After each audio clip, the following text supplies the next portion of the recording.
نبی پاک صلی اللہ تعالی علیہ وسلم کی حدیث اور روایت کرتے ہیں حضرت سلمان فارسی رضی اللہ تعالیٰ عنہ فرماتے ہیں ہم نہ گھر سے نکلے، حضور نے فرمایا ذرا جلدی چلو ایک ضروری کام ہے۔ فرماتے ہیں بڑی تیزی کے ساتھ آج روٹین سے ہٹ کر محبوب نے تیز تیز قدم مبارک اٹھائے، تیز تیز، اور فرماتے ہیں ایک گلی ہم نے کراس کی، دوسری گلی میں جو پہنچے تو پھٹے پرانے کپڑے، سادی سی بی بی، اور حالت بتاتی تھی کہ بیچاری کسی غریب گھر کی ہے، وہ سڑک پہ کھڑی تھی اور رو رہی تھی۔ میرے کریم رسول نے فرمایا بلال اسے پوچھو کیا مسئلہ ہے، کیوں روتی ہے؟ تو حضرت سلمان عرض کرتے ہیں میں نے کہا حضور میں پوچھ لیتا ہوں، آپ جائیے، کام بڑا ضروری ہے جو نکلیں، میں معلومات کرتا ہوں۔ تو محبوب نے فرمایا نہیں، اس کے آنسو پوچھنے سے ضروری کوئی کام بھی نہیں، پہلے اس کی داد رسی ہوگی، اسے پہلے پوچھا جائے گا۔ روتے نہیں رہتے لوگ گھروں میں، لوگ گزر نہیں جاتے چپ کر کے، کتنے لوگ تڑپتے، کون احساس کرتا ہے؟ نبی پاک سید عالم صلی اللہ علیہ وسلم رکے اور اس خاتون سے پوچھا کیا بات ہے؟ اس نے کہا کہ بات کوئی بھی نہیں، میرا ایک ہی موٹا سا مسئلہ ہے۔ کہا وہ کیا؟ کہنے لگی میں غریب ہوں۔ میرے رسول پاک سید عالم صلی اللہ تعالی علیہ وآلہ وسلم نے فرمایا پہلے اسے پوچھو کیا مسئلہ ہے۔ وہ کہنے لگی میں غریب ہوں، بوڑھی ہو گئی ہوں، ساری زندگی غلامی میں گزاری ہے، تیل لینے آئی تھی 5 دینار کا، بوتل میں تیل بھروایا ہے، اور اب بوڑھی ہوں نا تو کمر درد کرتی ہے، پیر پیچھے موڑا ہے تو میں گری ہوں، تیل زمین پی گئی ہے، اب زمین تو واپس نہیں کرتی، لیکن واپس جاؤں گی تو ایک یہودی عورت کی ملازمہ ہوں، وہ درے سے مارے گی، کھال ادھیڑ دے گی، میں بڑی پریشان ہوں، اب نہیں مار کھائی جاتی، ہڈیاں بوڑھی ہیں، قربان جاؤں۔ حضرت بلال کو حضور نے حکم دیا، فرمایا دوڑ کے گھر جا 5 دینار لا۔ فرماتے ہیں 5 دینار لائے، تیل خرید کے دیا، وہ پھر رونے لگی۔ فرمایا آپ کیوں روتی ہے؟ اس نے کہا بتایا نا غریب ہوں، غریب کا جرم کوئی نہیں ہوتا، لیکن پیس دیا جاتا ہے، پھر بھی مار تو اب بھی پڑے گی، اب کیوں پڑے گی؟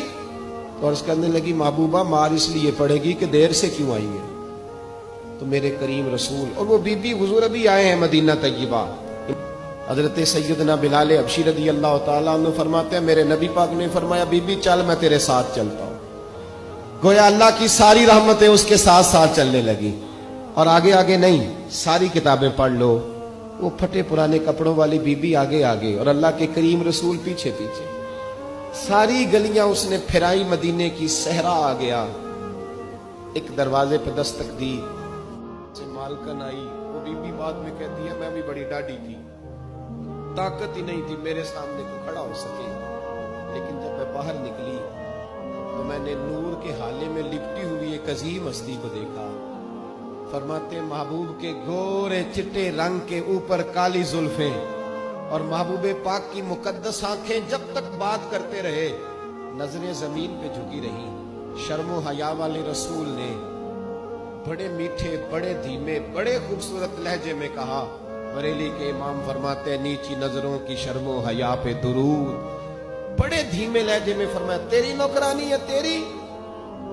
عورت کہتی ہے میں تو حضور کے جلووں میں محو ہو گئی کہ سادگی میں اتنا حسن میں نے دیکھا ہی نہیں، تیری نوکرانی ہے؟ کہا ہاں۔ میرے محبوب نے فرمایا بیچاری کی غلطی کوئی نہیں، اسے مارنا نا، اس سے تیل گر گیا تھا، نیا خریدتے دیر ہو گئی، رو رہی تھی تو میں سفارش کرنے آیا ہوں۔ وہ خاتون کہتی ہے کسی کی نہیں مانی تھی، اور محبوب کے جملوں میں تاثیر اتنی تھی، ککھ سواد نہیں مشری اندر، اساں کھنڈا می چکھ ڈٹھیاں، انہاں ساریاں شیواں نالوں گلاں سجن دیاں مٹھیاں۔ فرماتے ہیں نبی پاک صلی اللہ تعالی علیہ وآلہ وسلم نے فرمایا کچھ نہ کہنا، کہنے لگی نہیں کہتی، میرا وعدہ رہا، کچھ نہیں کہوں گی۔ اب میرے حبیب نے پھر نظر اٹھائی اور اس غریبنی کی طرف دیکھا اور فرمایا تو اگر کہے تو میں جاؤں، تو اگر کہے تو میں خود بھیک دے، خود ہی کہے منگتے کا بھلا ہو، تو اگر کہے تو میں جاؤں۔